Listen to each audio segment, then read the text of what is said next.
Hello and welcome to Attacking Third. We are live on YouTube. We've got an NWSL recap for you all, so thanks for joining us this Monday morning. Make sure you subscribe to us, like this video, and please drop us your thoughts on all things NWSL Week 6 action in the chat. It was a wild one, and you know that we want to hear from you. Let's go. Hey everyone, and welcome into Attacking Third. I'm Sandra Herrera, lead NWSL writer for CBS Sports, joined today as always by my colleague and co-host Allyssa Roman, broadcaster and analyst for CBS Sports. On today's episode, we're chatting all things NWSL weekend recap. We've got a new number one. Portland Thorns get knocked off the pedestal for a brief moment? Question mark. We'll find out. Let's get into everything. Make sure you subscribe to us on YouTube. Also, as a podcast, follow, like, and download so that you never miss out on a single episode. I couldn't wait to get here with you this morning, Lisa. How are you? I'm so good, Sandra. We had heck of games this weekend. 6 games across the board, all really good competition, really good football as well. Like we're really starting to see all the pieces come together. I think we said that last week 5 as well. But give these teams another week, and they're even more connected. They're on the same page with their game plan. It's good. It's good. I got to take in a lot of the games this weekend. I got to travel a little bit all over the place, but it's always good to jump back in here on Monday morning with you and with everyone joining us live on YouTube. So, hey everyone, good morning. How are you, bud? How was your weekend? Good. Can't complain. Look, I just feel like here in Chicago, the weather has finally aligned with the actual calendar. We've got some sunshine. We've got some nicer temperatures. It was the perfect setting to stay inside and watch a bunch of soccer for NWSL. But it was a nice treat because I did get to take in a game in person as well out here in Chicago as they took on Gotham, and of course one of the many games that we're going to chat about in the recap here. But it felt like the stage has been set. I think it was a great way to sort of jump into this week for us here at CBS Sports because we're always on the move when it comes to all things soccer. In fact, the UEFA Champions League is on Paramount Plus. It's down to the final 4 teams and 2 epic semifinal matchups. Karim Benzema and defending champs Real Madrid take on Erling Haaland and tournament favorites Manchester City in a rematch of last year's thrilling semifinal. Plus, it is a clash of Italian titans as Inter squares off against AC Milan in a battle for City bragging rights. Find out which club will reach the ultimate goal in Score's greatest yearly competition. Stream every Champions League semifinal match exclusively on Paramount Plus. Try it free at ParamountPlus.com/live sports. You got to pick.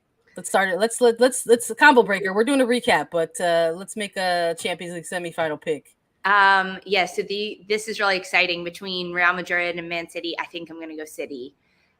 There's just something about it that I really like, and Inter. So Inter and City final for me. What about you? Is that something you like, Erling? When it comes, I don't know. I feel like Real Madrid is made for Champions League. So I'll go Karim Benzema Madrid, and I'll go AC. I'll go the opposite. I like it. Hey, we'll check back in at the end of the week. Of course, we're hyped for it. It's going to be the soccer rolls on as always on Paramount Plus and CBS Sports. Let's recap some NWSL matches though. That's really why everybody joined us this morning, and let's talk about some undefeated teams at the moment. We want to kick things off because we kicked off the preview with this game. We were very excited about Washington Spirit versus San Diego Way. This was the game that was going to be on network TV. It's CBS. We were like, hey, it's going to kick off week 6. And we had some fun with our pick. We were going back and forth. We're like, who's it going to be? We remembered the last time these two teams were on CBS, and it was last September, and it ended in a wild scoreline, 7 goals, 4-3 for the Spirit. When it came to the picks, we were split. I went with the Wave, you went with the Spirit, and they delivered for you, Lisa. 3-1, Washington Spirit. This game had everything. It was a Saturday afternoon thriller. Washington was hosting at Audi Field. It was sunny. The fans were out. The stadium looked like it was packed. And I mean, the first half was a lot of Washington spirit, controlling a lot of the possession, getting their game plan on the road. And this is what I'm talking about in week 6, where we're really starting to see all the pieces come together, because Washington's goal, scored by Rodman, Sanchez, and Paige Mateo. Alex Morgan gets one back at the end of the game for San Diego. But ultimately, the first goal that comes about for Washington is a complete team goal. It was so beautiful the way it happened. It's a long ball, ultimately sent into Hatch, dropped back to Andy Sullivan. It goes through to Sanchez. Sanchez turns, and she lived in that half space throughout the entirety of the first half. Had so many opportunities, so many chances. She plays a slip ball through to Rodman, and that was 10 minutes into the second half. So it was scoreless at the half, 0-0, despite a lot of good chances, I think, from Washington Spirit. Caitlin Sheridan had some really good saves on shots, specifically from Ashley Sanchez and Trinity Rodman. But Sanchez was just living between the lines, taking up so much space, getting on the half turn, ripping shots with her left, her right, getting those opportunities, her confidence soaring. And finally, she's awarded by that by getting a goal, the second goal for Washington, on a Rodman assist. So the Rodman-Sanchez duo for the first 2 goals, electric. Just so much fun to watch those players. I mean, Rodman, holy cow, this player is going places. I mean, she's already been a lot of places. Yeah. She broke records this weekend, and she is just going to continue to soar. Her footwork in tight spaces has improved so much from her last 2 years in the NWSL.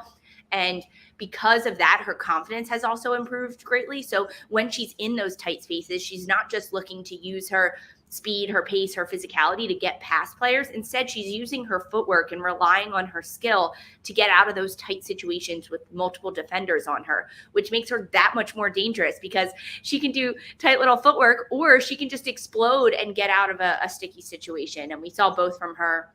It's really impressive to watch Rodman and her evolution throughout being a professional these last 3 years.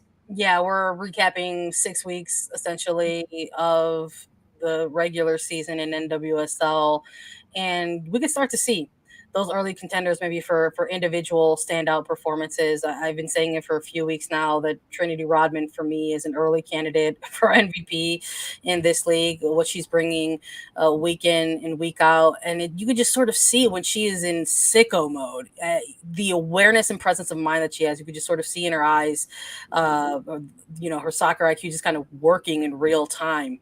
Everywhere, doing almost everything at times for this team.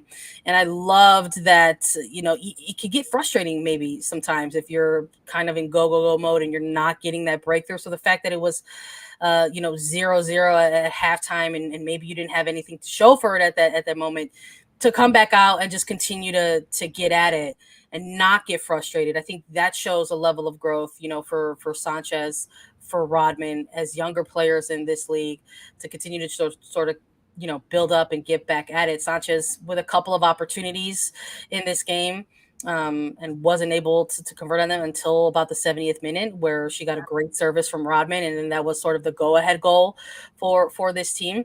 And just good effort, just kind of a relentless work rate for these two. And they're, I think, as individuals, they bring a lot of important assets to the Washington Spirit, but watching them kind of grow up together on this team. That's a good way to put it. Grow up together. Yeah, grow up together on this team and continue to go ahead and develop this ongoing chemistry. It's really special to see. And I thought just another one of these another one of these dartboard games, right? It's another dartboard game, and where you could just sort of point at it and say, here's a game where Trinity, like the case, and when we're making our MVP cases at the end of the season, it's like this is one of those games where we're going to point to and say, remember the CBS game for the Spirit and Rodman was just ridiculous on the pitch. It was a fantastic match, and it's just the Spirit.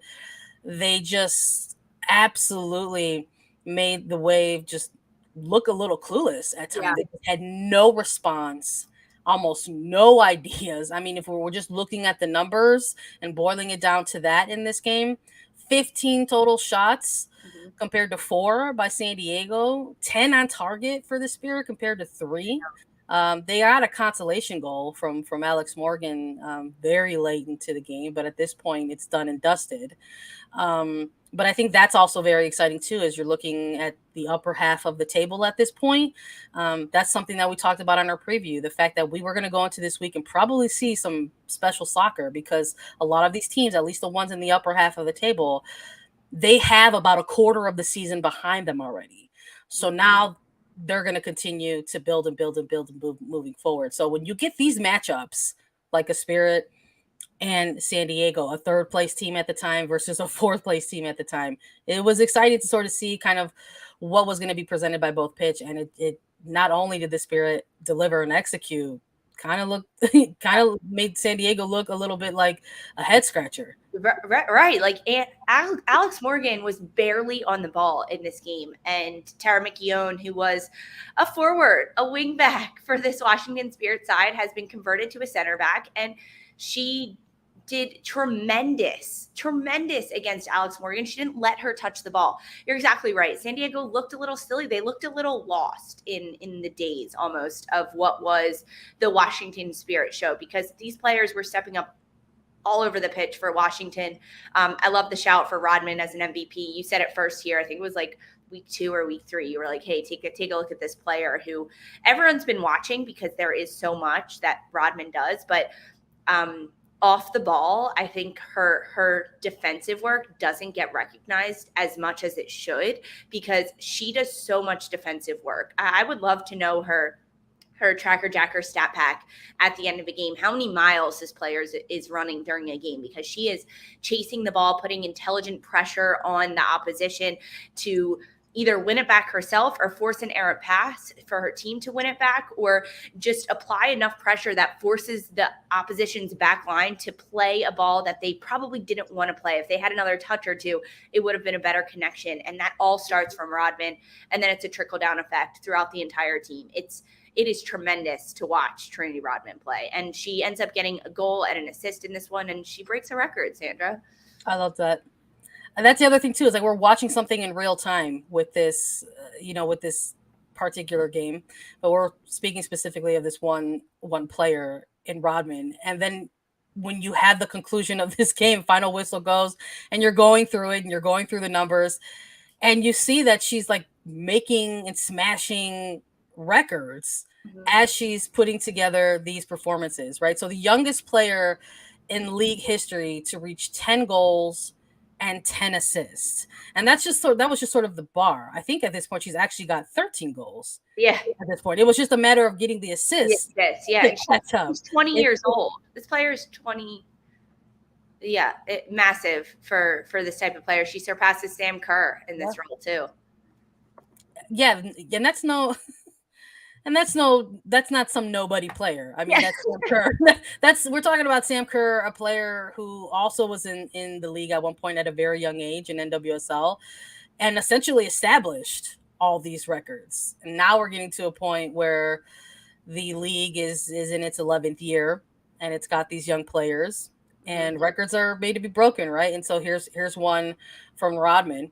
And I would anticipate that she's got a few more of those in her. She might break some more records along the way of her career here in NWSL. But lovely game that we got treated to early on Saturday to kind of kick everything off in week 6. And of course, that meant all these other matches had to try to deliver in some capacity. Let's talk a little bit about North Carolina Courage and Portland Thorns, because this was also a real treat. We had a 3-3 draw between these two teams, and I believe we went Portland in this one. And you know what? Love to be incorrect, because again, we got treated to a 3-3 draw. We got 6 goals in this one. Not so much like a winner and a loser to talk about here. So we're gonna obviously take the time to chat about both teams and their performances here. Maybe we start with the home side in this one, in the Courage. Maybe one of those teams where we're looking at as the enter this kind of second quarter, this second phase of the season. Young team, new faces, new names, kind of feels like they're starting to put some things together, though. I agree. I think that North Carolina has really come together. The first couple of games, you can even go back. We said it on here on the show that North Carolina just didn't look like they had enough chemistry. They didn't have enough of the big time players. They lost Diana Ordonez in the offseason, and that was a big loss. How are they going to score their goals, right? That was a big question besides just really good skill from someone like a Caroline or a Guile who gets one past the opposition. How are they going to consistently find the back of the net and what was going to work for them? And I think the pressure from this North Carolina side is one that's always going to work in their favor because they start the scoring in this game against Portland Thorns in the opening minute. And they force an own goal. Ryan Williams back on the flank for North Carolina. It's back where she belongs. She thrives in those wide areas of the pitch. And she makes this dashing run down the field, and she sends a cross in that forces Emily Menges, defender for Portland, to stick her leg out. The way the sun was positioned, it was like a little bit of a perfect storm for North Carolina. The way the sun was positioned, the deflection off Menges, the opening minute of this game, and Bella Bixby just can't save this as it goes in towards the near post. And before you know it, it's 1-0 North Carolina Courage, and the clock is about to hit 1.5 minutes. So that was like a heck of a start for North Carolina. And I knew from that opening, 2 minutes, I was like, this game is going to be wild. I don't think I could have predicted 3-3 in the opening minute, but I knew that it was just going to be wild. I know we're talking about North Carolina a little bit, but Crystal Dunn, holy cow, 2 goals on the game, 2 goals on the day for Portland Thorns. And just really, really the composure from Dunn, her ability to be all over the pitch, her ability in really tight spaces, and maybe not the perfect pass is given to her, but she's still able to collect, create, and get something from it because she gets the second goal. So now it's 1-1 in the 22nd minute after Crystal Dunn gets a goal on a Sophia Smith assist, and we've seen that goal before. Smith takes it end line, crosses it back to the top of the 6, and there's Dunn. I think they did that in week 5 as well. So a little bit of a carbon copy. They're practicing that maybe? I don't know. Who knows? I mean, look, 3 goals in the first half of this game. And I think you could go back on my Twitter and I saw that and I said, this is going to be another 3-3 draw. Yeah. And sure enough, both these teams come out into the second half and deliver once more. And it's Crystal Dunn, who you're alluding to kind of get that second half going for Portland Thorns. Look, it's early, right? But this is when we get to have this kind of fun when we make these sort of early predictions on not just matches but performances in general. And I think if we're trying to have fun and chat about players who can compete for some of these individual awards at the end of the season, if we're talking about Trinity Rodman and MVP, I think you include a couple Portland Thorn players in that equation as well, whether it's been Sophia Smith or at this point Crystal Dunn, and doing it all in a position that we love to see her in as a midfielder, delivering for Portland Thorns in this. I think, look, you look at the big scoreline like that and you maybe think, hey, what's going on with Portland defense. We were just talking about Bella Bixby, celebrating a historic milestone and most, quickest to the most clean sheets. And now they're conceding some heavy goals and some heavy score lines like this. This is another 3-3 draw that this team found themselves in the middle of. They might say, let's check out some of the X's and O's in terms of this back line. Maybe one of those big things is the fact that they don't have Becky Sauerbrunn available at this moment, right? Kind of navigating some injury, but it's providing some exciting, chaotic games. I think if you're the neutral fan, and some really kind of cool moments. I think we're talking about Crystal Dunn, but I mean, Victoria Pickett just traded to this North Carolina Courage side. I mean, maybe that's going to be an underrated kind of mid-season move, depending on how things pan out here for the Courage. But it's looking like it's a great pickup already. Love this goal by Pickett, but I also love the movement and the assist from Olivia Wingate, one of their first round draft picks. You love to see it. We'll absolutely have to have a check-in with the rookie class as well as a few more weeks go by, because some of these players in their first year are absolutely stepping up in areas where their teams needed to be. And it looks like Wingate is a bit of a problem for oppositions right now. Yeah, and Victoria Pickett getting this, like, getting minutes in this game after being traded from Gotham. And that was a bit of a question mark as to why that was happening. But you and I both agreed this is massive pickup for North Carolina, and Pickett delivering in this first game that she plays with them, getting a goal, getting what would be at that time, I think it was 3-2 then for Pickett, before Olivia Moultrie comes back. And that's the thing about this game. It was really, really good soccer. The goals were incredible. I'm going to say maybe besides the first one, just because it was a bit of a fluke and an own goal. But, like, other than that, really fantastic goals. The second goal from Dunn is a really good team goal.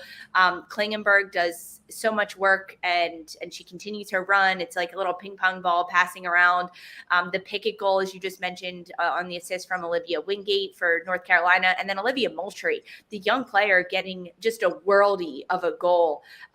Multiple defenders surrounding her. She still gets the shot off left foot. It was dipping into the goal. Really, really good stuff. But the football in this game, the possession battle, Sandra, we drop stats on here occasionally, but North Carolina and Portland Thorns are the top two teams with the most possession in the NWSL.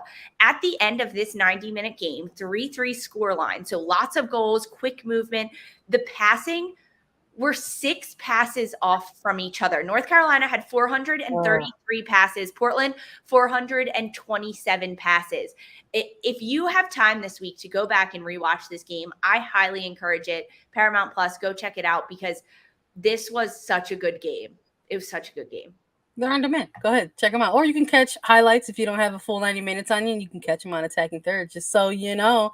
But that's just 2 games that we've recapped for this first segment. We've got 4 more to get through. So let's keep moving, but stick with us after a quick break.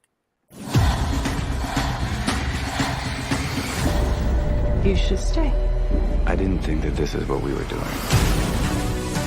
I thought I had this handled, and she shows up in my home. If you tell someone to stop calling you the 20th time you pick up, what you've taught them is that 20 calls is what it takes. I'm not going to be ignored, Dan. I did not kill that woman, and I'm going to prove it.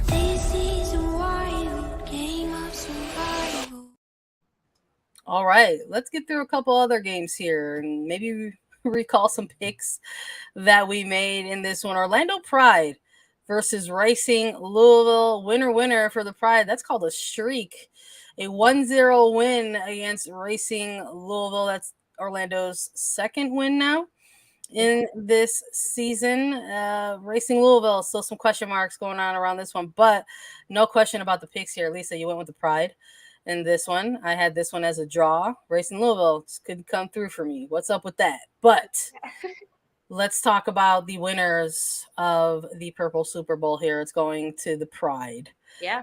Messiah Bright. We were just talking about Olivia Wingate, and now we get to talk about another rookie delivering some good performances for her team in a debut year.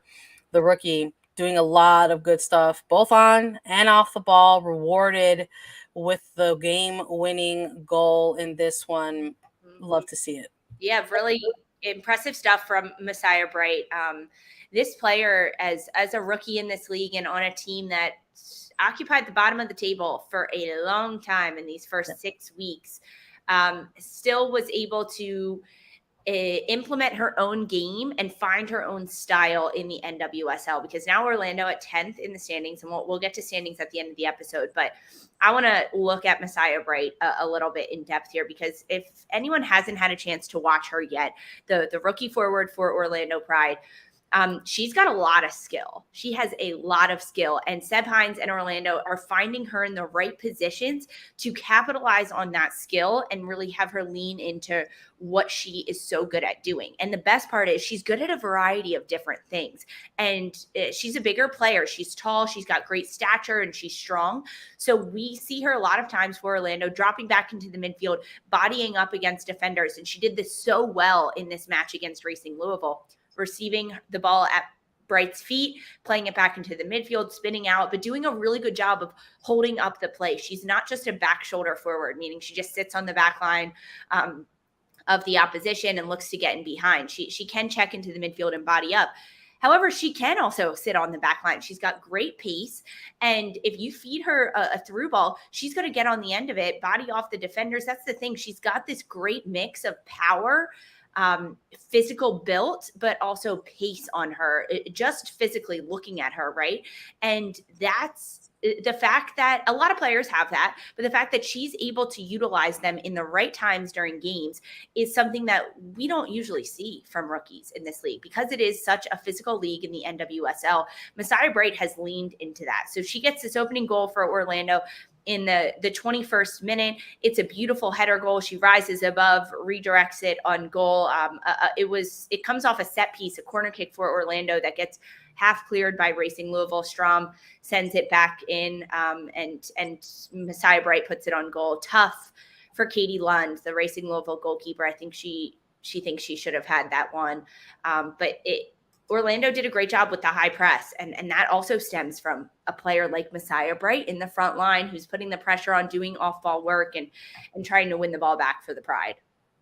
Yeah, I think we're looking at Orlando Pride on the second consecutive win here, and again, you look for those little things to kind of build upon, and having 2 wins in a row is the big part of that thing. But the smaller, more intricate side of things are these kind of individual performances that you're looking at when you're putting together these starting 11s, right? Seb Hines, first year as actual head coach, not interim anymore, and getting a chance to build with this team as well over the course of a full regular season. We've seen some rotation at the goalkeeping position. They want to try to make sure they have the right answers there, but they've also like reintegrated players who have, worked their way back into form a little bit, kind of off of these extended injuries. We're looking at Marta getting some really good looks on goal in this game, whether it was from set pieces or directly in the run of play.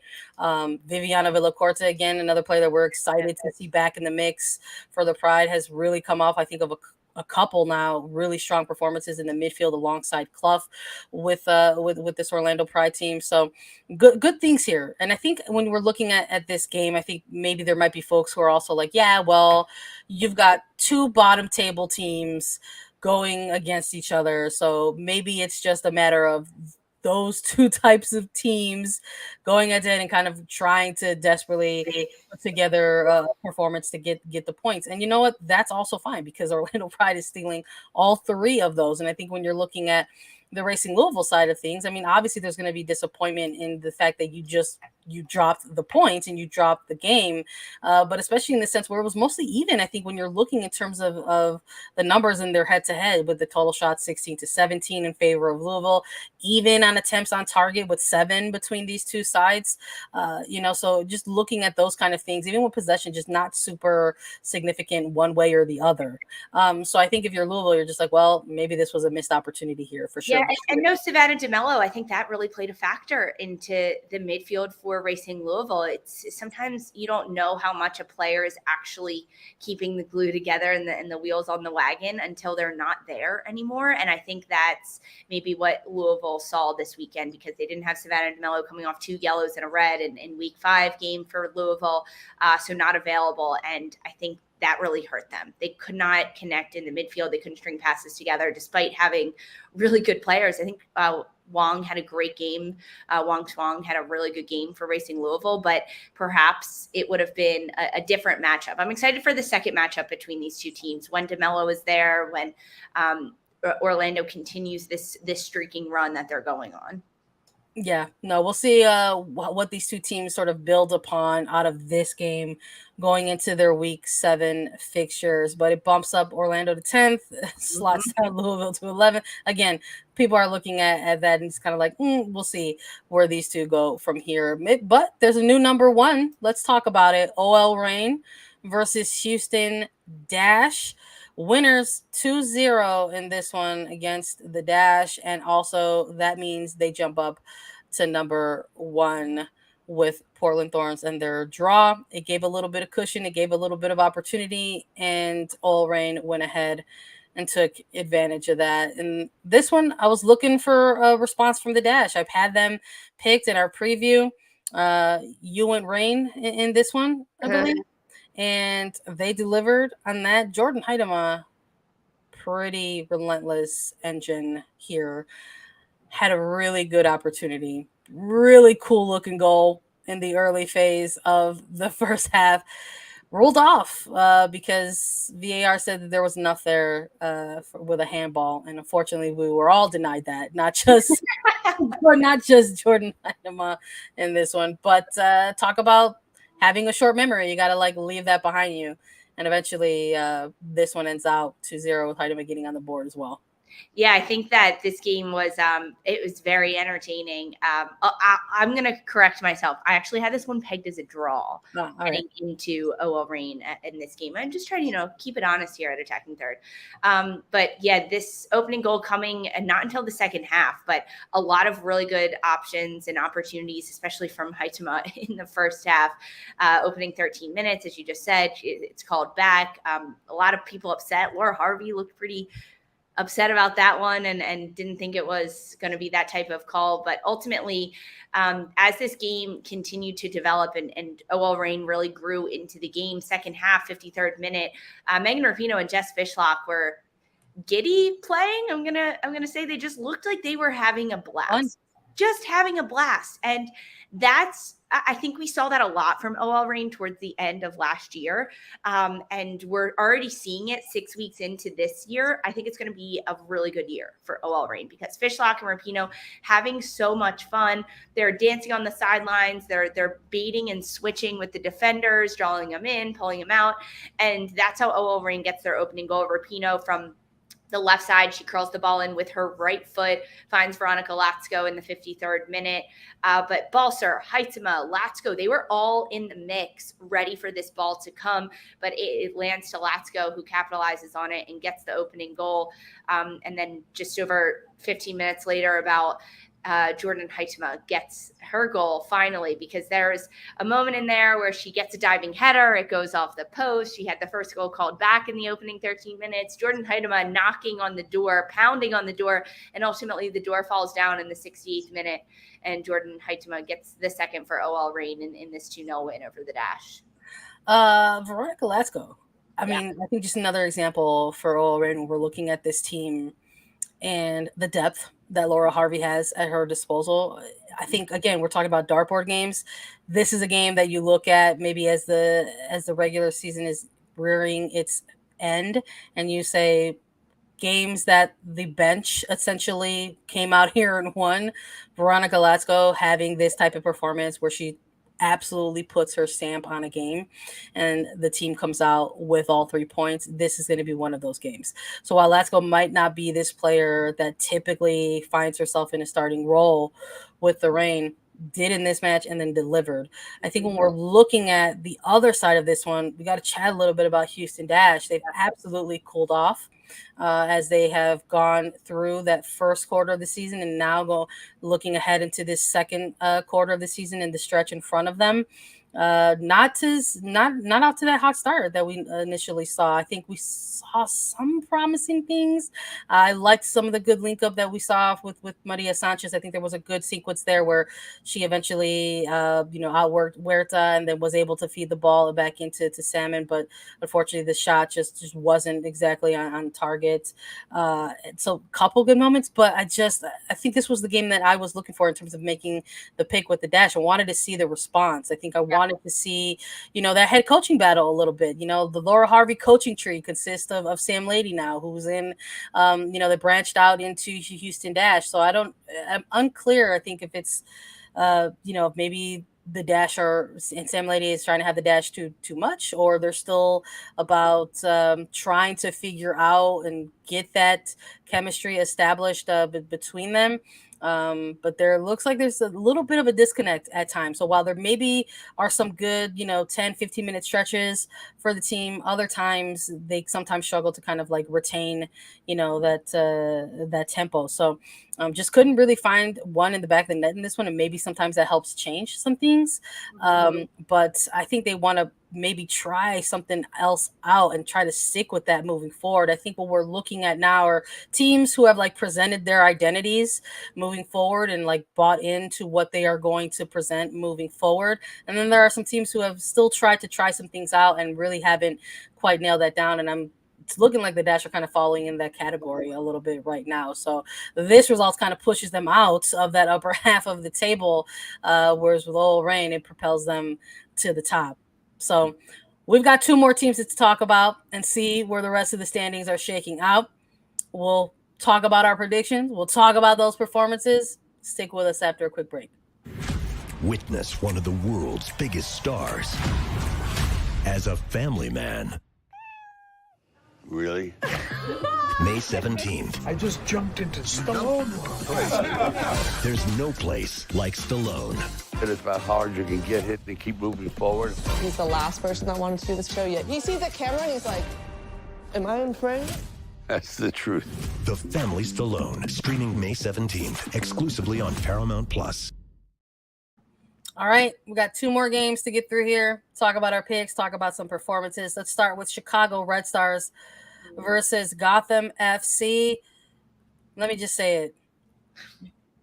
Lynn Williams show is the best ticket in town. If you get a chance to see it, get your tickets and go. 2-1, Gotham FC, winners in this one.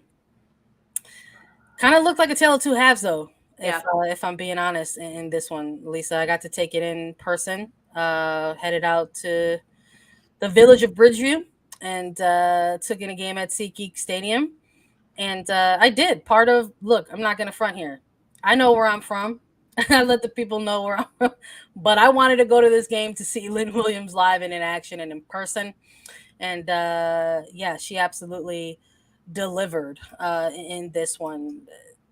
Kind of choppy, though. I'm not going to lie. There were some phases of this game where it just kind of there was like a stoppage. It felt like every 10 to 12 minutes at some time. I think maybe some yellows earlier in the game might have helped that out a little bit. We didn't see that. But players are only going to play with, how the game is going to them and how they're kind of going through things. But I think in that first half, you have a Gotham FC side that is absolutely taking advantage of the Red Stars, lack of approach, essentially, in this first half of the game. So it took about 45 minutes for the Red Stars to kind of say, okay, we're in this game as well, because it took all but 5 minutes for Gotham to get the goal scoring in this game. Jenna Neiswanger with the opening goal in this one. And I have witnesses in the press box. For people who don't know, that south goal in SeatGeek Stadium is very horrendous in terms of the angles of the sunlight and everything. And Taylor Smith, I said in mere seconds before, I was like, Allyssa Nair can't see a single thing. You should probably just whip in the ball and see what happens. And lo and behold, Taylor Smith whips this ball in. Jenna Neiswanger continuing the run, gets the goal in, and now Chicago find themselves having to play from behind very, very early in this game, and almost nearly got out of the half. But Lynn Williams had other ideas of poor turnover, essentially. Sinead Farley delivers, and then 2-0 before the half. Yeah, first 5 minutes of the half and last 5 minutes of the half is when Gotham capitalized, because that opening goal on the assist from Taylor Smith to Jenna Neiswanger came in the opening 5 minutes, and then in the stoppage time at the end, Lynn Williams picks up the second goal for Gotham. I want to take a step back, though, because starting lineups drop for this game, Sandra, and for Gotham, we finally get to see Jenna Neiswanger in the midfield. Yeah. This is where this player has played in her career. Yay. I got treated to so many great things in this game. And this is a rookie for Jenna Neiswanger out of FSU that has played in a variety of different positions. And she is so good on both sides of the ball, with the ball, attacking, finding those seams, but also off the ball. Defensively, she's a really good defender. And so when Gotham drafted her 4th overall in the NWSL draft this year, and we get to see her start in the back line for Gotham. That's where she makes her debut in the NWSL. She was a center back. She was an outside back, and she played very well. She did a great job defensively.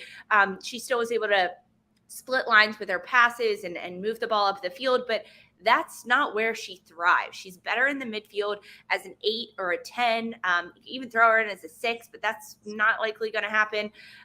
That's where she plays. The fact that Neiswanger is a rookie and is this Swiss Army knife for Gotham is so impressive. She gets her first start in the midfield for Juan Carlos Amoros and this Gotham side, and in the opening 5 minutes scores a goal. So I wonder if he's going to be thinking about that moving forward when, hey, we can use her across the back line, but if we put her higher up the field, she's going to be part of goal contributions right to start this game. But yeah, I think that when looking at kind of the first half to the second half, it is a bit of tale of two halves. And the Lynn Williams goal, tremendous, right? As soon as she receives the ball, it's Lynn Williams energy and magic that happens. But the goal only comes about on mistakes from Chicago, right? That's how it happens. They have a missed pass and they give it away. And in one pass, Gotham has gone from really 2 passes have gone from defending to having the ball in the midfield to giving the ball to Lynn Williams at the top of the 18. In 3 passes, that is what happened. The efficiency from Gotham was tremendous.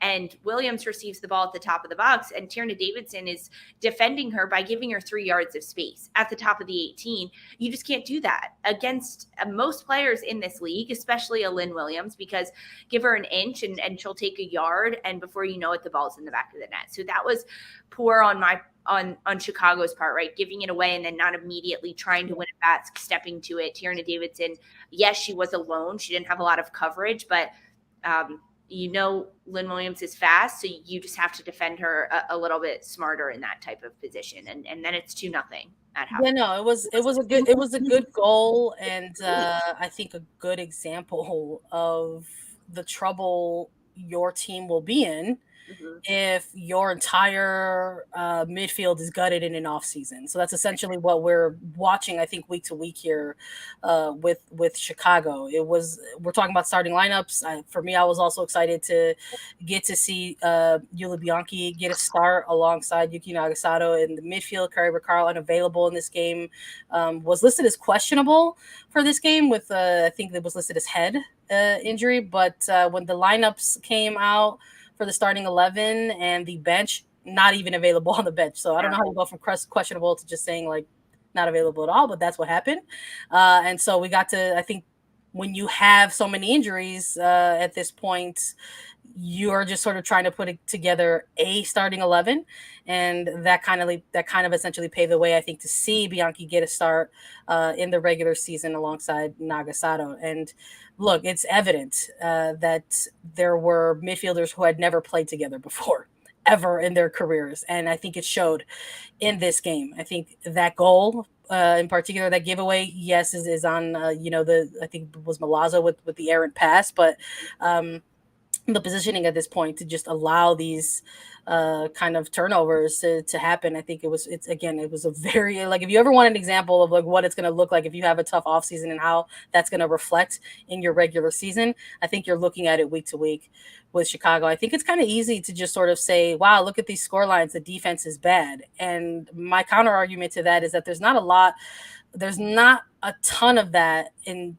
which it's entirely true. I mean, you have to look a little bit in terms of maybe tactics, personnel available. And I think I gave an example at halftime in terms of possessions that were won in the final third. It was 2 for Chicago compared to 8 by Gotham. And for me, that's not necessarily a defender issue. That's kind of a bigger issue at hand here. I think when you're looking into what's going on the field and then going into halftime, and you're thinking, well, maybe if you get into halftime 1-0, you make those adjustments. And a little disappointing, really, to kind of hear in the postgame. Petroselli said that they actually didn't speak about tactics at halftime, and that was a head scratcher for me as the media in the postgame. But I think it was more an emphasis on the efforts out there. Because it just sort of looked like maybe they also got off to a slow start. So maybe it was just like, hey, we have to pick up the energy. Okay. That was my question. Yeah. Like, if you're not talking about tactics, what are you talking about? Question mark. More questions for the franchise, I guess. I don't know. I think I can't help but think like, we look at Racing Louisville, right, who are going in through similar stretches of not picking up wins or getting those types of results. Now you've got a Chicago Red Stars team that not only got gutted in the midfield in the offseason, and now they also lost their star striker in Mal Pugh. And you look at like just today, before we went live, Lisa, there's a bunch of MLS coaches that are getting sacked right now. And you're just kind of looking at them just like, man, you have to wonder if if you're looking at Louisville and their record and their tactics, if you're looking at Chicago and their record and their tactics, if this is a different league, this is a different conversation. But I think there's a lot of unknown variables there right now. I think for Chicago that they're trying to work through essentially on the pitch. But I think having the players that you have, because there's a good chunk of them that are still veteran players, can come out there into a second half and all of a sudden switch it and make it a game. And all of a sudden, Gotham sort of was defending Chicago for nearly an entire 45 minutes for the second half. Yeah, I agree. I mean, I think this Chicago side, they have a little bit of they've had time, right, to figure this out. Their ups and their downs.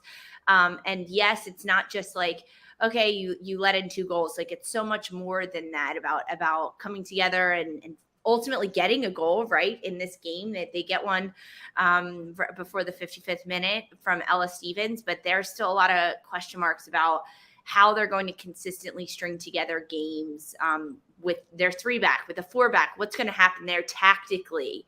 It's not just, hey, rally, let's go and get out there and get a win. I think good for Gotham in that they were able to sustain that, essentially. I don't know if I have an Juan Carlos Amaro's opinion quite yet. I don't think seeing Gotham FC live and in person still gave me more concrete answers around Amaros and his tactics and how he's trying to navigate that team moving forward. I just think Gotham did a good job of bringing in new pieces and good pieces for this team, and I think having the return of Ali Long is incredibly helpful for this team as well. And those are just good players who are, ensuring that they're picking up the results where they need to get them, including this one on the road against Chicago. One more to close out this episode. We got to talk about Angel City versus Kansas City. And Lisa, I need to hear all about it from you because you were part of the local call in this one, and that's exciting. What went wrong for Kansas City, in your opinion, in this game? This one was tough. I mean, it ends up being a great game, 3-2 at the end of it, 5 goals throughout this one, but it was 3-0 at halftime. Angel City got on the board, and then there was no looking back from them. This was a Kansas City team that was coming off of 3 straight wins under their new interim head coach, Caroline Quablum, and coming into this game, Angel City had been scoring goals but not winning. Across 3 regular season games, they were winless, yet they put in 5 goals. So it was more a question of Angel City's defense at this point. And again, I mean, I think if you're Angel City looking at this game, yes, you got 3 on the board, but then you conceded 2 in the second half. So there are still some pieces that are trying to come together on this Angel City side. If you're a neutral and you're watching Angel City, you're just excited because you get to see Allyssa Thompson, the 18-year-old #1 draft pick, just have baller game after baller game, and you usually see an exciting high-scoring match for these two.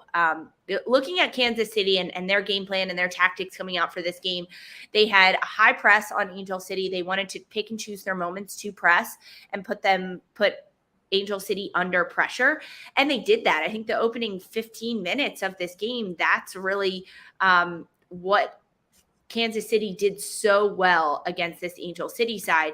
But then as the minutes went on throughout this game, Angel City found a little bit more of their rhythm. I mean, the opening goal coming from Allyssa Thompson was a no-look goal that had a double doink off the post. Like, it was a golazo, an unbelievable goal. First of the kind that we have seen from this type of player. We've seen her score incredible goals, but this one, a no-look goal. I feel like we could have started the episode with upfield. I feel like we could have started the episode off with this game and just talk about Allyssa Thompson for 45 to 50 minutes on this episode, just alone with this. The presence of mind, the awareness at that moment to just say, I'm gonna chip the keeper at the most ridiculous angle She was facing upfield. That's the thing. She cuts end line and then she turns around and dribbles back literally towards her own goal at the other 18 and then gets her hips around the ball, looks towards the sideline and chips it in.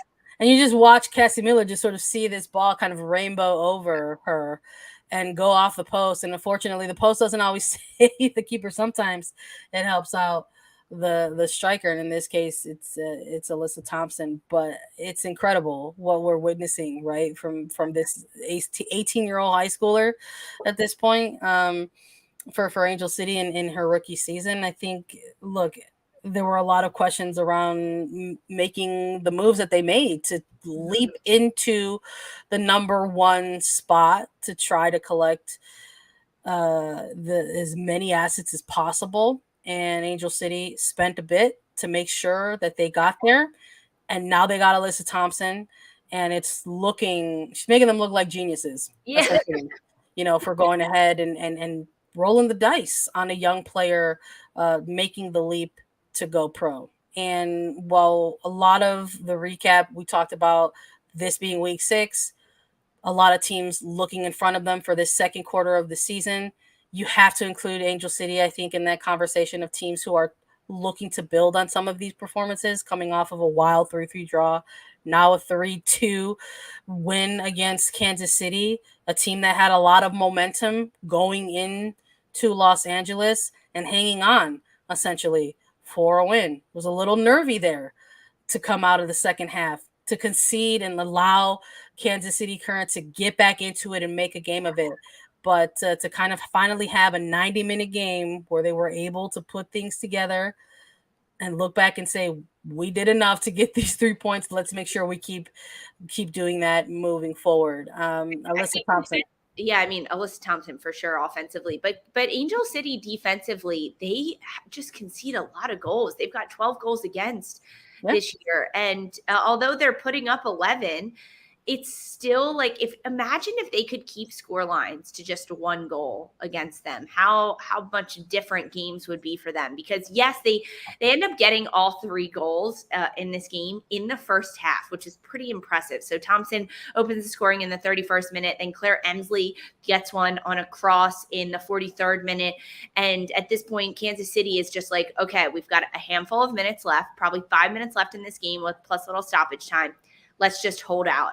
We can go into the locker room at 2-0, have a conversation, talk about where the shaky parts are, what we can do better.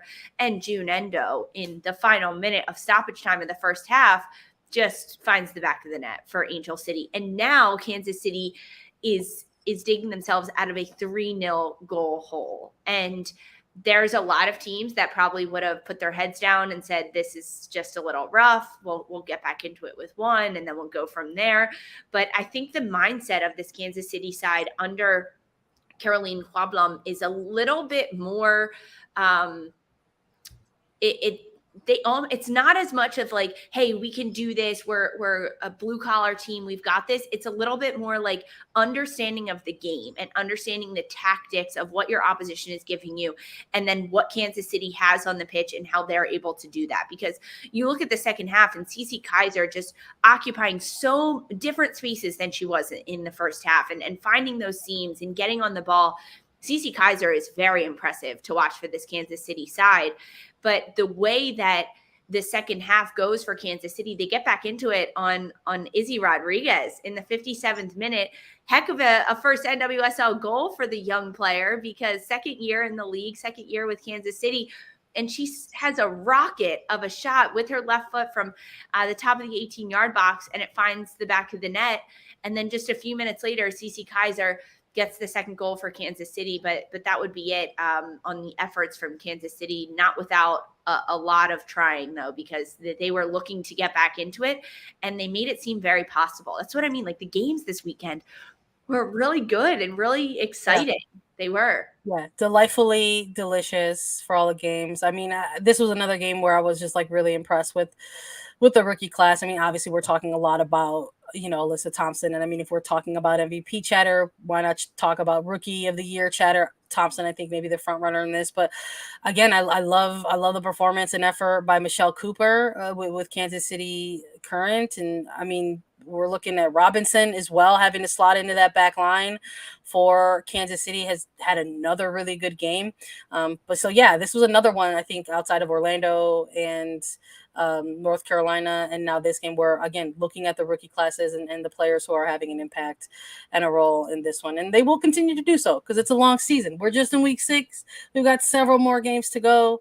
The standings have shifted. Congratulations to OL Reign in first place at the moment with 13 points. Portland Thorns bumped to number 2 with 12 points. Spirit, number 3. Gotham FC at number 4. San Diego Wave at number 5. And Angel City have leapt up into 6th place for the playoff picture. The very early playoff picture, let's just say, in NWSL. Number 7, North Carolina Courage. Houston Dash fall to 8. Kansas City Current in 9th. Orlando Pride jump up to 10th. Racing Louisville at 11. And Chicago Red Stars hanging out in last place at number 12. We'll continue to keep an eye on the standings, and we'll continue to be here for you with recaps and previews and everything else. That's a wrap for us at A3. Thanks, everybody, for listening to Attacking Third this morning. Download, follow, listen to us anywhere you get your podcasts. You can watch us on YouTube. Subscribe so that you get alerts so that you don't miss out when we go live. YouTube.com/Attacking Third. And Lisa and I will be back with even more content for you all this week, so stay tuned. For Sandra Herrera and Lisa Roman, this was Attacking Third.